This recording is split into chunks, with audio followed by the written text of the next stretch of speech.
हाँ, क्लास 10 में बच्चों आपको हम पढ़ा दिए थे अवतल दर्पण से प्रतिबिंब का बनना। और उसकी कुल 6 कंडीशन थी, 6 स्थितियां थी। और उत्तल दर्पण से केवल 2 स्थितियां होती हैं, इसे भी पढ़ा दिया था आपको। बट एक बार पुनः मैं बता देता हूँ। उत्तल दर्पण द्वारा प्रतिबिंब का बनना, ये 2 कंडीशन है, दोनों विशेष हैं।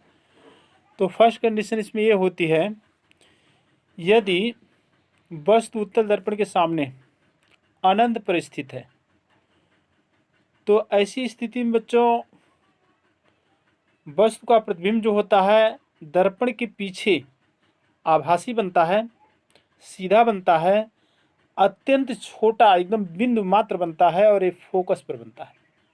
ध्यान से सुने, अनंत पर वस्तु स्थित होती है उत्तल दर्पण के सामने, तो वहाँ से 2 किरणें चलती हैं और दोनों मुख इसके समांतर आती हैं।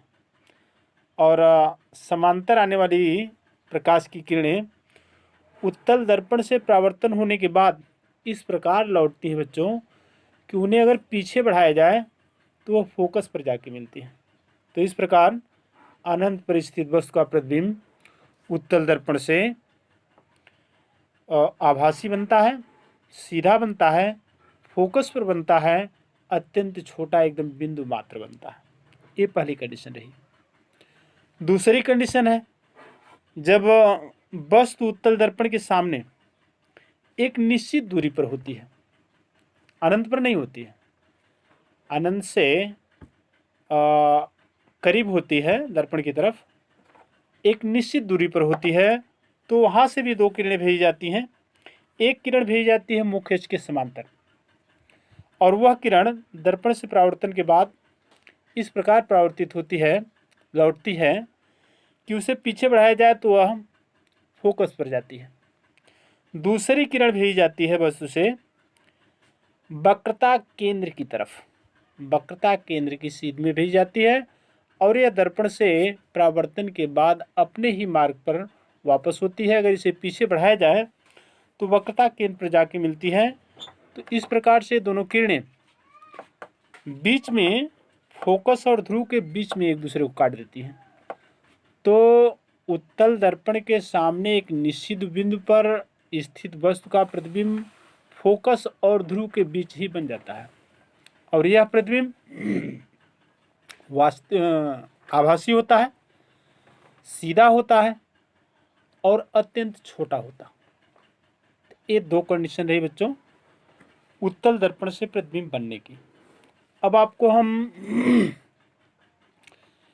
अवतल दर्पण और उत्तल दर्पण के उपयोग बताएंगे। What is the use of concave and convex mirror. तो सबसे पहले हम आपको बताने जा रहे हैं अवतल दर्पणों का उपयोग। ध्यान से सुने, ये अवतल दर्पण बड़े काम के होते हैं। इसका पहला उपयोग होता है कि अवतल दर्पण सामान्यतः टार्च में, सर्च लाइट में एवं वाहनों के अग्रदीपों में प्रयोग होता है। सभी लोग हैंड वाली टार्च, अपने हाथ वाली टार्च प्रयोग किए होंगे। उसमें आपको हम बता दें, एक कटोरी सी होती है, शीशा के पास एक कटोरी सी होती है गोल सी, और वह कटोरी बिल्कुल अवतल दर्पण का काम करती है। और उसके फोकस पर स्थित उसका बल्ब होता है, उस टार्च का बल्ब उस कटोरी यानी उस अवतल दर्पण जो बना हुआ है उसके फोकस पर स्थित होता है। तो यहाँ से जब फोकस से चलती है प्रकाश की किरण, तो उस कटोरी से यानी उस टार्च की कटोरी से परावर्तित होकर बिल्कुल मुख्य इसके समांतर हो जाती है। इसलिए आप टार्च मारते हैं तो आपको सीधा समांतर किरण पुंज जाती हुई दिखाई देती है। तो इस प्रकार से मैं बच्चों बता दूं आपको कि अवतल दर्पण का पहला प्रयोग होता है टार्च में, सर्च लाइट में, और वाहन जो होते हैं जैसे ट्रक हुआ, बस हुआ, जो भी वाहन है, इनके आप अग्रदीप देखेंगे, जो हेडलाइट है, सामने वाली लाइट है, तो ये भी सीधा फोकस आगे मारती है। तो इनके भी लाइटों के अंदर भी वही होता है अवतल दर्पण कटोरी के रूप में, और उसका भी जो बल्ब होता है उसके फोकस पर स्थित होता है। तो प्रथम प्रयोग आप सुने कि अवतल दर्पण का उपयोग होता है टार्च में, सर्च लाइट में और वाहनों के अग्रदीपों में। दूसरा प्रयोग जो होता है अवतल दर्पण का, यह आप जानते हैं कि अवतल दर्पण सामान्यतः बड़ा प्रतिबिंब बनाता है, इसलिए अवतल दर्पण का उपयोग बच्चों सेविंग दर्पणों के रूप में होता है। सेविंग दर्पण का मतलब दाढ़ी बनाने वाले दर्पण।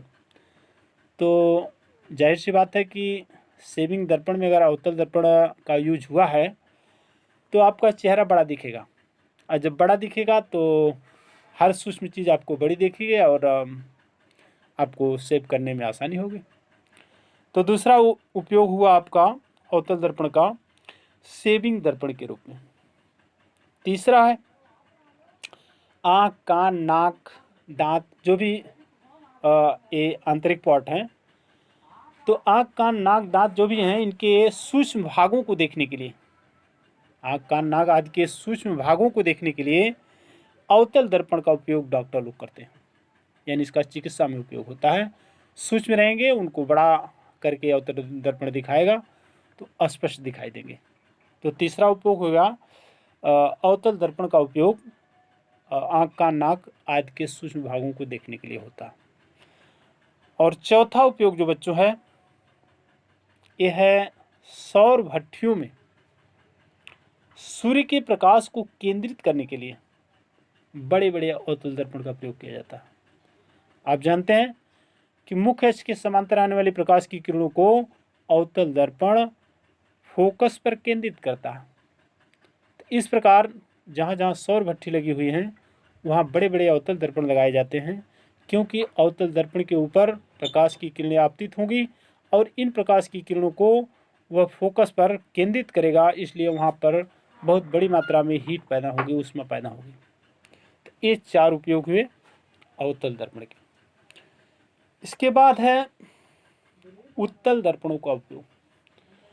तो उत्तल दर्पण का मुख्यतः एक उपयोग है, बड़ा विशेष, सारे लोग लगभग जानते होंगे, और नई जानकारी है तो सुनिए। जितने भी वाहन हैं आप देखते होंगे, ड्राइवर के सीट के बगल में दाहिनी साइड खिड़की के पास एक दर्पण लगा होता है। इस दर्पण में चालक जो है पीछे आने वाले वाहनों के छोटे छोटे प्रतिबिंब देखता है। तो उत्तल दर्पण का यही एक विशेष उपयोग है कि चालक के सीट के बगल में लगाया जाता है ये उत्तल दर्पण, ताकि पीछे आने वाले सारे वाहनों का छोटा छोटा प्रतिबिंब उसमें बना सके, जिससे चालक अपनी सावधानी, अपनी सुरक्षा और ड्राइविंग अच्छी तरह से कर सके। तो एक उपयोग ये रहा उत्तल दर्पण का। इसको आप इस रूप में कह सकते हैं कि उत्तल दर्पण का प्रमुख उपयोग वाहनों के पश्च दृश्य दर्पणों के रूप में किया जाता है, जिससे वाहन के पीछे आने वाले सभी वाहनों का प्रतिबिंब दर्पण में छोटा छोटा बन सके और दर्पण का दृष्टि क्षेत्र बहुत अधिक होता है। ये दर्पण दूर तक देख सकता है और फिगर बना सकता है, प्रतिबिंब बना सकता है। अब उपयोग के बाद आप लोगों को हम थोड़ा सा बताएंगे दर्पण से दूरी जो नापी जाती है, तो इसकी आपको चिन्ह परिपाटी बताने जा रहे हैं। दर्पण से जो दूरियां हम नापते हैं उसके लिए क्या चिन्ह परिपाटी होती है, उसके बारे में आप ध्यान से सुने। जैसे आप लोग निर्देशांक ज्यामिति पढ़े होंगे, कक्षा 9 में मैं मैथ सेकेंड में पढ़ाया था आपको। तो निर्देशांक ज्यामिति में आप देखते हैं सबसे पहले आपको मैंने चतुर्थांश बताया था। तो चतुर्थांश में आप देखते हैं एक मूल बिंदु माना जाता है। मूल बिंदु से दाहिने आपका प्रथम चतुर्थांश होता है, और 90 अंश घूम जाएंगे तो 90 अंश घूमने के बाद 90 से अधिक होने पर द्वितीय चतुर्थांश बनता है, यह 180 तक जाता है।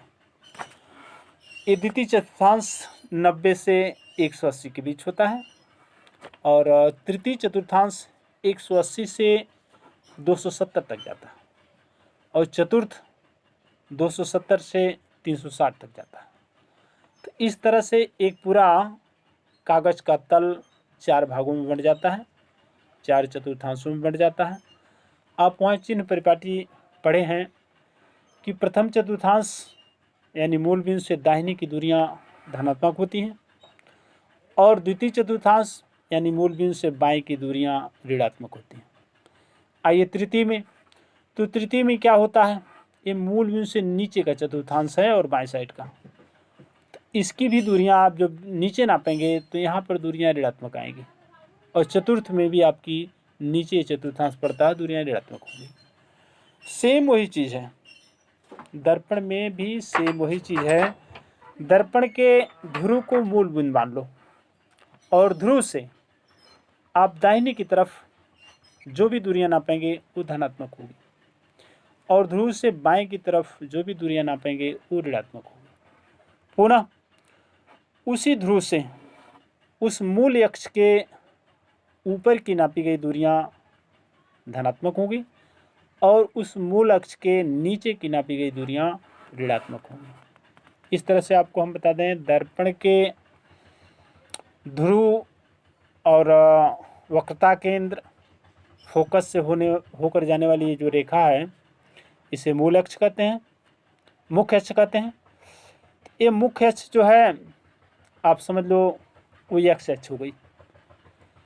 अब उस ध्रुव से एक लंबवत अभिलंब टाइप रेखा खींच लो, ये जो वाई अक्ष बन जाएगी, ये अभिलंब वाली रेखा वाई अक्ष बन जाएगी।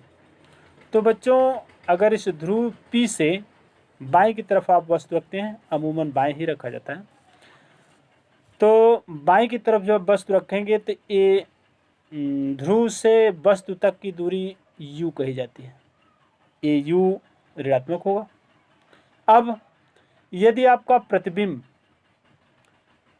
वास्तविक बनता है तो दर्पण के बाएं ही बनेगा, तो प्रतिबिंब तक की भी दूरी आपकी ऋणात्मक बनेगी। इस तरह से u भी ऋणात्मक होगा, v भी ऋणात्मक होगा और फोकस दूरी भी ऋणात्मक आएगी। तो इस तरह से आपके अवतल दर्पण की फोकस दूरी भी ऋणात्मक होती है। अवतल दर्पण में एक कंडीशन आती है, छठवीं, जब वस्तु फोकस और ध्रुव के बीच रखी जाती है तब उसका प्रतिबिंब दाहिने आभासी बनता है, सीधा बनता है, तो वहाँ पर v आपका धनात्मक हो जाता है। बाकी शेष पांचों कंडीशन में, पांचों स्थितियों में आपके v भी ऋणात्मक होते हैं, u भी ऋणात्मक होते हैं। रही बात उत्तल दर्पण की, उत्तल दर्पण में दो कंडीशन हैं, दो स्थितियां हैं और दोनों कंडीशन में आपके आभासी प्रतिबिंब बनते हैं और आभासी प्रतिबिंब बनते हैं तो दर्पण के पीछे बनते हैं, यानी दाहिनी साइड बनते हैं। तो उस स्थिति में v धनात्मक हो जाता है, यानी दर्पण के ध्रुव से प्रतिबिंब तक की दूरी ये धनात्मक हो जाता है और वस्तु हमेशा बाएं ही रखी जाती है, इसलिए u आपका ऋणात्मक रहता है। तो आपकी जो फोकस दूरी बनती है उत्तल दर्पण की वो धनात्मक हो जाती है। इस तरह से बच्चों ध्रुव से बाएं नापी गई दूरियां ऋणात्मक, दाहिने नापी गई दूरियां धनात्मक। अच्छा, ध्रुव से ऊपर मान लो वस्तु मुख्य अक्ष के ऊपर रखी है तो ध्रुव से ऊपर नापी गई दूरियां धनात्मक होती हैं, इसलिए ये दूरी जो आपकी नपेगी वस्तु की, अगर वस्तु ऊपर रखी है तो धनात्मक होगी। और ध्रुव से नीचे नापी गई दूरियां, मुख्य अक्ष से नीचे नापी गई दूरियां, अगर प्रतिबिंब आपका मुख्य अक्ष के नीचे बनता है तो प्रतिबिंब की लंबाई अगर नापना है, नीचे बन रहा है तो ऋणात्मक होगा।